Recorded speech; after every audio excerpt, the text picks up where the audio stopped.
صفحہ نمبر 127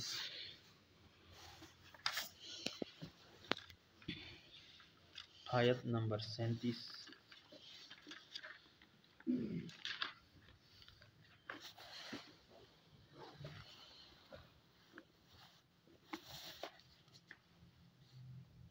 اعوذ باللہ من الشیطان الرجیم. اعوذ باللہ من الشیطان الرجیم. بسم اللہ الرحمن الرحیم. بسم اللہ الرحمن الرحیم. فتقبلها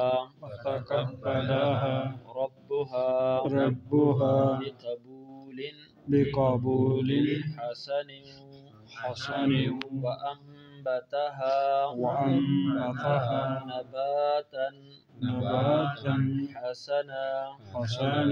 وكفلها زكريا كلما دخل عليها زكريا المحراب وجد عندها رزقا قال يا مريم أنى لك هذا قالت هو من عند الله إن الله يرزق من يشاء بغير حساب. فتقبلها ربها بقبول حسن وأنبتها نباتا حسنا وكفلها زكريا كلما دخل عليها زكريا المحراب وجد عندها رزقا قال يا مريم أنى لك هذا قالت هو من عند الله إن الله يرزق من يشاء بغير حساب. فتقبلها تو قبول فرمایا اسے ربها اس کے رب نے بقبول حسن بہترین قبولیت کے ساتھ وانبتها اور اس کو پروان چڑھایا نباتا حسنا بہترین پروان چڑھانا وکفلها زکریا اور اس کا نگران بنایا زکریا علیہ السلام کو کلما جب کبھی بھی داخلہ علیہا وہ اس کے پاس جاتا زکریا علیہ السلام المحراب محراب میں وجدا تو پاتا عندها رزقا اس کے پاس پھل قال یا مریم تو وہ کہتا اے مریم انا لکی ھذا یہ تیرے لیے کہاں سے آگے قالت هو من عند اللہ وہ کہتی کہ یہ تو اللہ کی طرف سے آئے ان اللہ یرزق بے شک اللہ رزق دیتا ہے من یشاء جسے چاہتا ہے بغیر حساب بغیر حساب کے. تو اس سے پہلے آیتوں میں اللہ رب العزت نے حضرت مریم علیہ السلام کی پیدائش کا تذکرہ فرمایا تھا. تو اب مزید اس کی پیدائش کے بعد اس کی پرورش کا تذکرہ اللہ پاک فرما رہے ہیں. تو ان کی والدہ نے جس طرح کہ ہم نے کل پڑھا کہ یہ ایک نظر مانی تھی کہ بیت المقدس کے لیے کی عبادت کے لیے وہاں اس کی خدمت کے لیے یہ بچہ وقف ہوگا تو وہ بچی ہو گئی. تو اس کو بڑی حسرت ہوئی، افسوس اس کو ہوا کہ اب یہ بچی تو بیت المقدس کی اس طرح خدمت نہیں کر سکے گی جس طرح ایک بچہ کر سکتا ہے۔ تو غرض انہوں نے اسی مقصد کے لیے نظر مانی تھی۔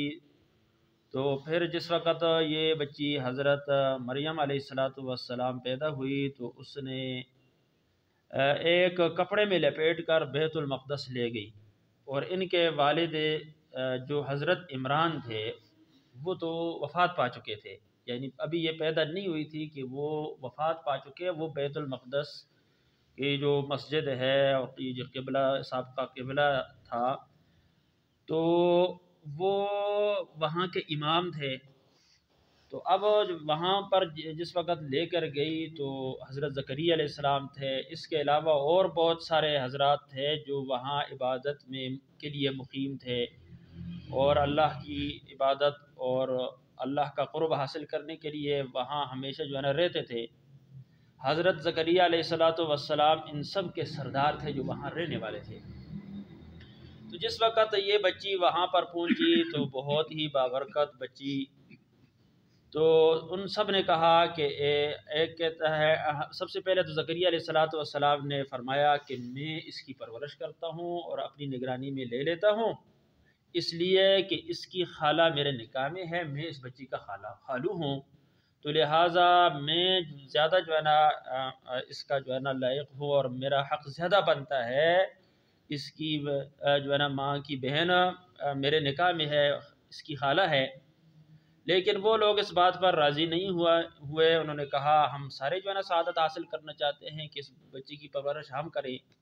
تو انہوں نے پھر کہا کہ ہم قرہ ڈالتے ہیں،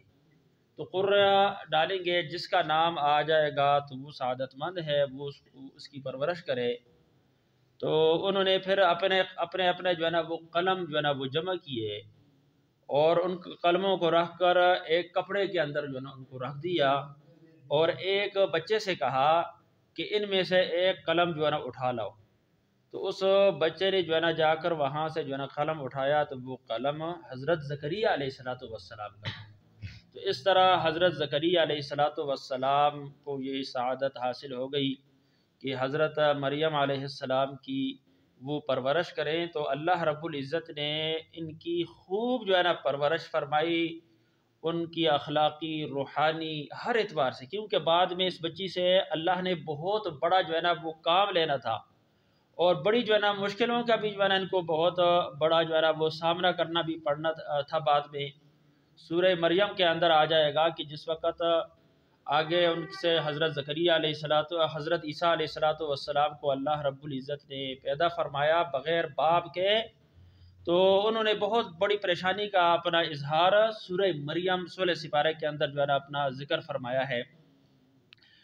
تو اللہ رب العزت نے ان کو جو ہے نا قبول کیا، ان کی والدہ کی جو دعا تھی اور آرزو تھی، جو خواہش تھی، تو بہت اچھی اس کی تربیت اللہ پاک نے فرمائی اور حضرت زکریا علیہ السلام کو اس کی پرورش کا نگران بنایا۔ تو زکریا علیہ السلام جب اس کے پاس جاتے، انہوں نے ایک کمرہ اس کے لیے مختص کر دیا تھا۔ محراب سے مراد وہاں پر جو چلا کرنے والے لوگ تھے تو ان کے لیے اس کے مسجد کے آس پاس جو ہے نا کمرہ بنائے تھے، تو کمرے کو بھی جو ہے نا وہ محراب بولتے ہیں۔ اور یہ بھی لکھا ہے کہ ایک کمرہ تھا جو اوپر تھا، اس کا سیڑھیوں کے ذریعے جو ہے نا وہاں پر جایا جاتا تھا۔ اور بعض نے کہا کہ محراب سے مراد عام محراب جس میں امام جو ہے نا کھڑا ہوتا ہے، غرض یوں بھی ہو ایک بابرکت اور محترم جگہ کے اندر ان کو رکھا گیا، اور وہ کمرہ تھا باقاعدہ، اور اس کو جو ہے نا یہ بند بھی کرتے تھے، تالا بھی لگا دیتے تھے۔ تو زکریا علیہ السلام کے علاوہ کوئی بھی ان کے پاس نہیں جاتا تھا۔ تو جس وقت حضرت زکریا علیہ السلام اس کی نگہداشت کے لیے، دیکھ بھال کے لیے وہاں جاتے، تو وہاں ہر موسم کے پھل ہوتے اور بے موسم پھل بھی ہوتے، یعنی سردیوں کے پھل جو ہے نا گرمیوں میں بھی ہیں اور گرمیوں کے پھل جو وہ سردیوں میں بھی ہیں۔ تو حضرت زکریا علیہ السلام بڑے حیران ہوتے کہ یہ پھل جو ہے نا کہاں سے آپ کے پاس آ گئے، تو ان سے پوچھتے اس بچی سے کہ بچی یہ پھل تیرے پاس کہاں سے آئے؟ تو اللہ رب العزت نے اتنی اس کو بڑی سمجھ بوجھ عقل سے اس کو نوازا تھا، تو انہوں نے آگے سے جواب دیا کہ یہ اللہ کی طرف سے جو ہے نا میرے پاس آئے ہیں، اور اللہ رزق دیتا ہے جسے چاہتا ہے بغیر حساب کے، اللہ پاک رزق عطا فرماتے ہیں۔ تو اس طرح اللہ رب العزت نے حضرت مریم علیہ السلام کی پرورش کی، اور اس طرح وہ جو ہے نا وہاں پر جو ہے نا بڑی ہوئی، اور وہاں پر زکریا علیہ السلام نے جس وقت دیکھا کہ بغیر موسم کے پھل جو ہے نا موجود ہیں، یا یہ دیکھا کہ اللہ رب العزت نے حضرت مریم علیہ السلام کی والدہ کو اتنی بابرکت اور اعلیٰ جو ہے نا بچی عطا فرمائی ہے، تو انہوں نے پھر وہاں پر دعا کی کہ ان کی کوئی اولاد نہیں تھی۔ تو زکریا علیہ السلام نے جو بڑھاپے کی حالت میں تھے، تو اگلی آیت میں اس کا تذکرہ آ جائے گا، تو انہوں نے دعا کی، تو اللہ رب العزت نے بڑھاپے کی حالت میں جو انتہائی بوڑھے ہو چکے تھے، تو ان کی دعا کو بھی قبول فرمایا اس بچی کی برکت سے۔ تو ایک دفعہ پڑھ لیتے ہیں، تو قبول فرمایا اسے ربها، اس کے رب نے قبول حسن، بہترین قبولیت کے ساتھ، وَأَنبَتَهَا، اور اس کو پروان چڑھایا، نباتاً حسنا، بہترین پروان چڑھانا، وَكَفَّلَهَا، اور اس کا نگران بنایا، زکریا علیہ السلام کو، کلما دخلا، جب کبھی بھی داخل ہوتے، علیہا، اس کے پاس، زکریا علیہ السلام، المحراب، محراب میں، وجدہ، پاتے، عندہا، اس کے ہاں، رزقا، پھل، قال یا مریم، وہ فرماتے اے مریم، انا لکی ھذا، یہ تیرے لیے کہاں سے آئے؟ قالت، وہ کہتی، هو من عند اللہ، اللہ کی طرف سے، ان اللہ یرزق، بے شک اللہ رزق دیتے ہیں، من یشاء، جسے چاہتے ہیں، بغیر حساب، بغیر حساب کے۔ ربنا آتنا فی الدنیا حسنہ وفی الآخرۃ حسنہ اللہم اعنا علی ذکرک وشکرک وحسن عبادتک یا ارحم الراحمین یا ارحم الراحمین۔ یا اللہ یہ قبولیت کی، یا اللہ یہ جو آیتیں ہیں، اور اس میں وقت زکریا علیہ السلام کی دعا بھی قبول ہوئی ہے، یا اللہ اس وقت امت مسلمہ بہت بڑے کرب کے اندر ہے، اور اسی طرح مصیبت کے اندر ہے جس طرح موسیٰ علیہ السلام کے دور میں بنی اسرائیل تھے۔ یا اللہ اس امت مسلمہ پر رحم فرما۔ یا اللہ جو ہماری مائیں بہنیں اور ہمارے بھائی جیلوں کے اندر کفار کے ہاں قید ہیں، یا اللہ بہت سخت ان پر ظلم کرتے ہیں، تشدد کرتے ہیں، یا اللہ ان کی مدد فرما، یا اللہ ان کو کفار کے نرغے سے چھڑا دے، یا اللہ جو کفار ظلم کر رہے ہیں، یا اللہ ان کو یا اللہ تباہ و برباد فرما، یا اللہ تمام مسلمانوں کو یا اللہ غلبہ نصیب فرما، یا ارحم الراحمین۔ جن حضرات کی وجہ سے دین ہم تک پہنچا ہے، کچھ جزائے خیر عطا فرما، انبیاء علیہ السلام پر اللہ کو درود و سلام نازل فرما، جو لوگ آخرت میں جا چکے ہیں یا اللہ ان کی مغفرت فرما، یا اللہ جو بیمار ہیں ان کو شفائے کاملہ عاجلہ مستمرہ عطا فرما، یا اللہ ہم سب پر رحم فرما، وصلی اللہ تعالی